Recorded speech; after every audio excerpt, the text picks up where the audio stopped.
नमस्कार साथियों, एक बार फिर से आप सभी का बहुत सारा स्वागत है लोधे क्लासेस के बीए प्लेटफॉर्म पर। आइए शुरुआत करते हैं बीए फर्स्ट ईयर के अंतर्गत एक और मॉडल पेपर की। जी हाँ दोस्तों, आज हम बात करेंगे पॉलिटिकल साइंस के अंतर्गत मेजर सब्जेक्ट में। और मेजर में जैसे कि आपको सभी को पता है कि मेजर वालों के तीन अलग अलग पेपर होते हैं, तीन अलग अलग पार्ट होते हैं।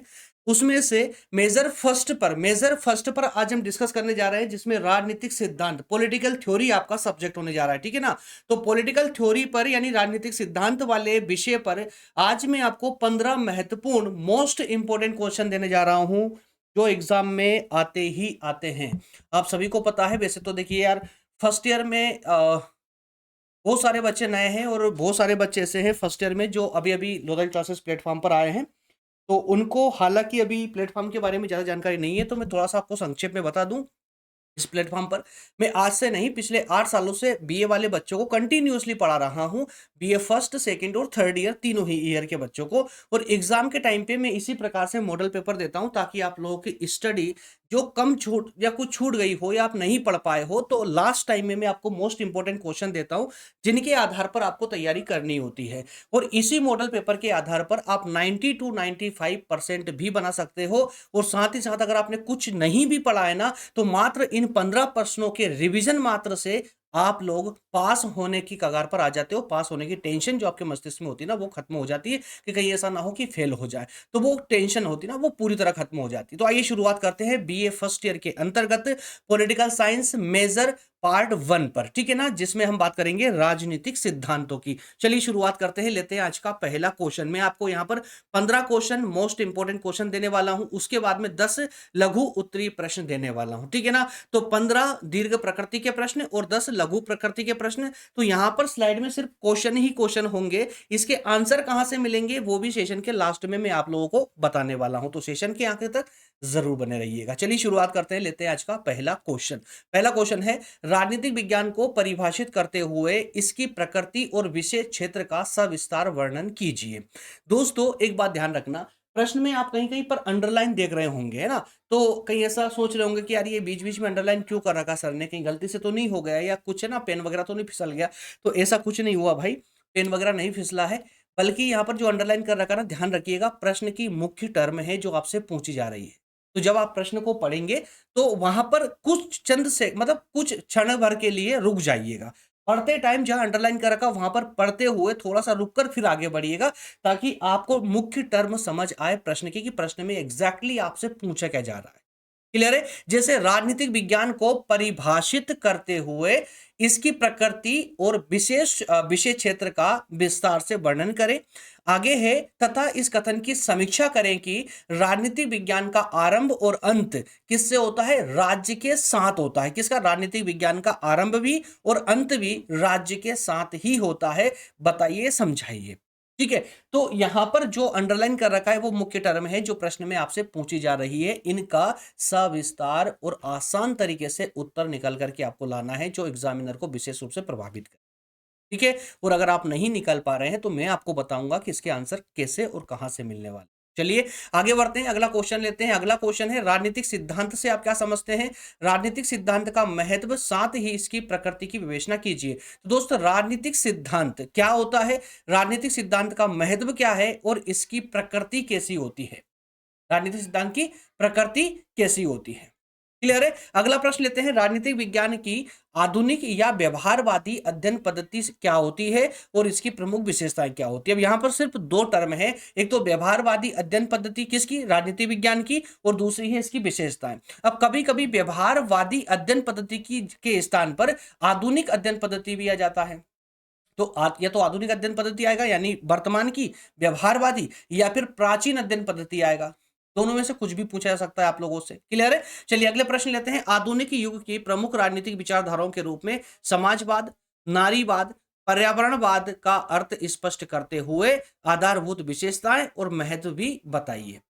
क्लियर है? तो यहां पर आपसे आधुनिक युग की यानी वर्तमान की जो राजनीतिक विचारधाराएं हैं उनके आधार पर समाजवाद, नारीवाद और पर्यावरणवाद, इन तीनों को समझाना है आप लोगों को, साथ ही साथ में इसकी विशेषताएं और महत्व भी बताना है। चलिए अगला प्रश्न है, प्रश्न नंबर 5 है, राज्य की उत्पत्ति के विकासवादी सिद्धांत की आलोचनात्मक व्याख्या करें। यानी जब विकासवादी सिद्धांत आप बताएंगे तो उसमें उसकी आलोचना भी करनी है आखिरी वाले बिंदु में, ठीक है ना। और इसी प्रश्न को अथवा में यह सब बोल सकता है कि राज्य का विकास हुआ है, राज्य का निर्माण नहीं हुआ है, स्पष्ट कीजिए या इसकी व्याख्या कीजिए। ठीक, क्लियर है। तो ये 5 प्रश्न आपके कंप्लीट हो चुके हैं, मैं साइड में हो रहा हूं, जल्दी से स्क्रीनशॉट ले ले, या जिनको नोट डाउन करना है प्रश्नों को वीडियो को रोककर नोट डाउन कर लीजिए।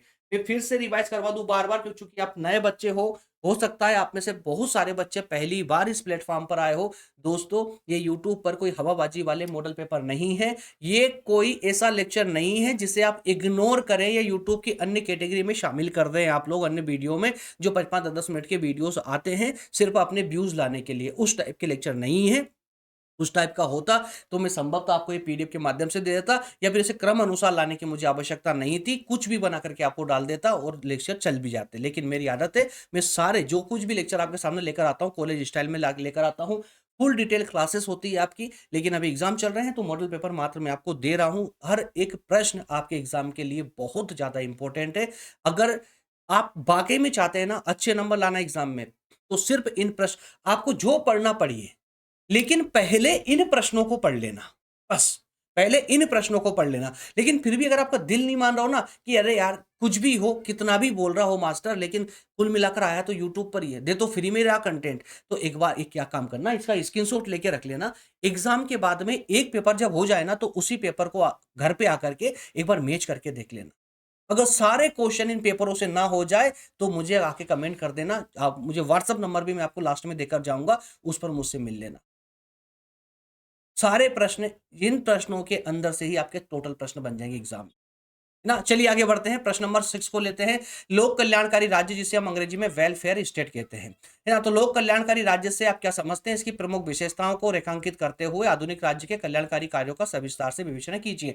यानी लोक कल्याणकारी राज्य क्या होता है, इसकी विशेषताएं बतानी है, और इस लोक कल्याणकारी राज्य के कार्य क्या होते हैं, कौन से ऐसे अच्छे कार्य होते हैं इसके जिसके कारण इसको लोक कल्याणकारी यानी वेलफेयर स्टेट कहा जाता है इसे। ठीक है, अगला प्रश्न है, राज्य व्यवस्था से आप क्या समझते हैं, राज्य व्यवस्था के तत्व और महत्व बताइए। प्रश्न नंबर 8 को देखिए, संप्रभुता क्या होती है, इसके लक्षण, विशेषता और प्रकार बताइए। साथ ही वैध और राजनीतिक संप्रभुता और नाम मात्र की और वास्तविक संप्रभुता, इन दोनों में क्या अंतर होता है ये समझाइए। आगे बढ़ते हैं, प्रश्न नंबर 9 है, पंडित दीनदयाल उपाध्याय के एकात्म मानववाद का सैद्धांतिक पक्ष का वर्णन कीजिए। या सिंपल वे में कहूं तो दीनदयाल उपाध्याय का, है ना, पंडित दीनदयाल उपाध्याय जी के एकात्म मानववाद का जो सिद्धांत है उसे समझाइए, वो सिद्धांत क्या है। अगला प्रश्न है, स्वतंत्रता और समानता के अर्थ एवं विभिन्न प्रकारों का विस्तार से वर्णन कीजिए, और इन दोनों अवधारणाओं के बीच में पाए जाने वाले अंतर संबंधों की आलोचनात्मक विवेचना भी कीजिए। क्लियर है। प्रश्न नंबर 11 को देखिए, अधिकारों पर है, अधिकार किसे कहते हैं, इसकी परिभाषा दीजिए और इसके प्रकार बताइए। सिंपल प्रश्न है, साइड में हो रहा हूं, स्क्रीनशॉट ले लीजिए जल्दी से, या नोट डाउन करना है वीडियो को पॉज करके, रोक करके और नोट डाउन कर लीजिए। ठीक है, चलिए आगे बढ़ेंगे, प्रश्न नंबर 12 को लेते हैं। प्रश्न नंबर 12 है, भारतीय चिंतन में सामाजिक न्याय, सामाजिक समरसता, कर्म का सिद्धांत क्या है, वर्णन कीजिए। तो एक ही प्रश्न में दोस्तों 3 प्रश्न समाहित किए गए। यहाँ सामाजिक न्याय को समझाना है, सामाजिक समरसता को समझाना है और कर्म का सिद्धांत समझाना। अब एग्जाम में हो सकता है ये अलग अलग आ जाए या हो सकता है एक साथ आ जाए, लेकिन आपको तैयारी अलग अलग ही करनी है। याद रखना, पहले आपको सामाजिक न्याय को अच्छे से पढ़ना है, फिर सामाजिक समरसता को पढ़ना है और फिर कर्म के सिद्धांत को पढ़ना है। प्रश्न नंबर 13 देखिए, लोकतंत्र या इसी को हम प्रजातंत्र भी कह देते हैं, अर्थ, परिभाषा, लक्षण, प्रकार और गुण दोष, ये मेन टर्म है आपकी इस प्रश्न की, लोकतंत्र की। अगला प्रश्न है, भारत की प्राचीन राज्य व्यवस्था में शासन के लोकतांत्रिक तत्वों का वर्णन करें। लोकतांत्रिक तत्व कौन कौन से होते हैं प्राचीन व्यवस्था में, राज्य व्यवस्था में। और आज का जो दीर्घ प्रकृति के लॉन्ग टाइप क्वेश्चन है उसका आखिरी प्रश्न है। आगे में 10 प्रश्न आपको और लघु, है ना, शॉर्ट टर्म वाले प्रश्न भी देने जा रहा हूं, तो अभी जाने की जरूरत नहीं है, 2-3 मिनट और रुक जाइएगा। प्रश्न नंबर 15 है, भारत की प्रमुख राज्य व्यवस्थाएं, वैदिक काल, उत्तर वैदिक काल और गणतंत्र परंपराएं, एक निबंध के रूप में लिखिए। ठीक है। तो वैदिक काल, उत्तर वैदिक काल और गणतंत्र परंपरा, इन तीनों पर टिप्पणी करनी है आपको, है ना, थोड़ा सा विस्तार में करना है क्योंकि लॉन्ग टाइप क्वेश्चन है। प्रश्न नंबर, अब देखिए दोस्तों 15 प्रश्न आपके यहाँ रेडी हो चुके हैं, मैं है ना जल्दी से स्क्रीनशॉट ले ले, नोट डाउन कर ले। ये 15 प्रश्न रेडी हो चुके हैं। अब हम बात करेंगे लघु प्रकृति वाले प्रश्नों की, यानी कि शॉर्ट टाइप वाले क्वेश्चनों की, जो एग्जाम में, है ना, आपको पता ही होगा, 2-3 क्वेश्चन आपके, 2 या 3 क्वेश्चन आपके लॉन्ग टर्म वाले आने, लॉन्ग टाइप वाले आने वाले हैं, दीर्घ प्रकृति वाले, और उसके बाद में 6 से 7 प्रश्न आपके लघु प्रकृति वाले आने वाले हैं, और उसके बाद में 6-7 या 7-8 के समथिंग ही आपके जो है अति लघुत्री वाले आने वाले हैं। तो इन सभी प्रश्नों का जो कोटा है, अब ये मत समझिएगा कि सर आपने 2-3 प्रश्नों के चक्कर में 15 प्रश्न कौन पढ़ेगा, ये मत समझना दोस्त। ये 15 प्रश्न अगर आपने पढ़ लिए ना, तो इसी में से आपके दीर्घ प्रकृति के प्रश्न बनेंगे, इसी से लघु प्रकृति के, और इसी से अति लघुत्री प्रकृति, इसी से बन जाएंगे। लेकिन कुछ अगर थोड़ा बहुत डाउट रह गया है, थोड़ा बहुत अगर कुछ कॉन्सेप्ट छूट रहा है, तो वो हमारा लघु प्रकृति के 10 कॉन्सेप्टों से कवर हो जाएगा। कौन कौन से कॉन्सेप्ट है? तो पहला है राजनीति विज्ञान की पारंपरिक अध्ययन पद्धतियों के महत्व और सीमाओं पर प्रकाश डालिए। तो पारंपरिक जो अध्ययन पद्धति है उसका महत्व और सीमा बतानी है। प्रश्न नंबर 2 में टिप्पणी करने के लिए बोल रहा है राजनीति विज्ञान, राजनीति, राजनीति दर्शन और राजनीति सिद्धांत और राजनीति विचार, इन पर संक्षिप्त टिप्पणी करनी है। प्रश्न नंबर 3 देखिए, राजनीतिक सिद्धांत के भारतीय परिप्रेक्ष्य पर प्रकाश डालना है। प्रश्न नंबर 4 है राज्य से क्या आशय है, भारत राज्य के आवश्यक तत्वों का उल्लेख करना है। प्रश्न नंबर 5 राज्य की प्रकृति के सावयव सिद्धांत की व्याख्या। प्रश्न नंबर 6 राज्य की उत्पत्ति के दैवीय सिद्धांत की व्याख्या। वहीं देखिए सभी सिद्धांत, ये सारे सिद्धांत आपको पढ़ना है, सावयव सिद्धांत, दैवीय सिद्धांत, शक्ति सिद्धांत, वो कई बार एग्जाम में रिपीट हुआ भी है, याद रखिएगा। एक और आगे आपका सप्तांग सिद्धांत, है ना, राज्य की उत्पत्ति का। प्रश्न नंबर 9 वसुदेव कुटुंबकम की अवधारणा। प्रश्न नंबर 10 न्याय, न्याय का अर्थ, परिभाषा, प्रकार, महत्व आदि आदि, जो भी आपको कॉन्सेप्ट में मिल जाए। तो ये 10 प्रश्न आपके लघु प्रकृति के, इसका भी स्क्रीनशॉट ले ही लीजिए, हाथ लगे लेकर के, या फिर नोट डाउन करना तो नोट डाउन कर लीजिए, ठीक है ना, साइड में हो चुका हूं, स्क्रीनशॉट ले लीजिएगा, जो भी आपको करना है कर लीजिए। ये टोटल प्रश्न आपके 15 + 10 क्वेश्चन, 15 प्रश्न दीर्घ प्रकृति के और 10 प्रश्न लघु प्रकृति के, कुल मिलाकर हो जाते हैं 25 प्रश्न। अब इन 25 प्रश्नों का आंसर आप कैसे निकालते हैं ये आप पर निर्भर करता है। कैसे? या तो अगर आपके पास अच्छी सी कोई बुक हो, 20 को छोड़ करके, मैं फिर रिपीट कर रहा हूं, 20 से पढ़ के अपना समय बर्बाद ना करें, क्योंकि यूनिवर्सिटी ने अपनी चाल बदल ली है। अब ऐसा पेपर नहीं आने वाला है जैसा अब तक आया करता था। 2026 से विशेष बदलाव हुआ है सिलेबस में, इसलिए अब आपको ना चाहते हुए भी डिटेल में पढ़ना ही पड़ेगा, समझ के पढ़ना ही पड़ेगा। रटन विद्या अब समाप्त होने वाली है, यूनिवर्सिटी समाप्त करने वाली है। रटने से कुछ भी नहीं हो, कुछ भी हासिल नहीं हो, याद रखना। अब समझ के ही आप लोगों को पढ़ना पड़ेगा। वो समझ के पढ़ने का एक ही तरीका है कि डिटेल में पढ़ लीजिए।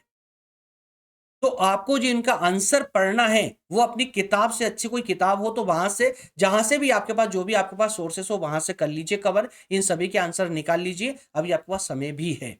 लेकिन अगर आपके पास समय नहीं है, अगर आप जॉब करते हैं या गृहिणी हैं या किसी अन्य कारण से आपके पास समय नहीं है, तो दोस्तों हमारे प्लेटफॉर्म के द्वारा भी आप लोगों को बुक्स प्रोवाइड की जाती है पीडीएफ के रूप में। जी हाँ, जो हमारे खुद के द्वारा जो आईएमपी क्वेश्चन होते हैं, मोस्ट इंपोर्टेंट क्वेश्चन होते हैं, उनके आंसरों के रूप में, क्वेश्चन आंसर के रूप में तैयार की गई है सभी सब्जेक्ट की। तो अब दोस्तों देखिए, यहां पर सब्सक्रिप्शन लेना होता है इसके लिए। अब सब्सक्रिप्शन भी 2 तरह के होते हैं।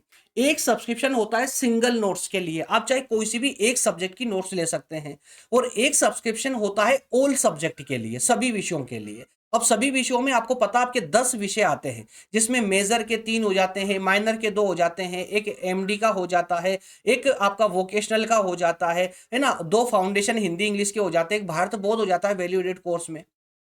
इसे कुल मिलाकर के 10 सब्जेक्ट होते हैं। तो अगर वो 10 सब्जेक्ट यानी ऑल सब्जेक्ट पर अगर आप जाते हो ना, तो आपको देखिए 1 सब्जेक्ट का सब्सक्रिप्शन 99 रुपए का पड़ता है। ऑल सब्जेक्ट लेते हो तो 399 का पड़ता है।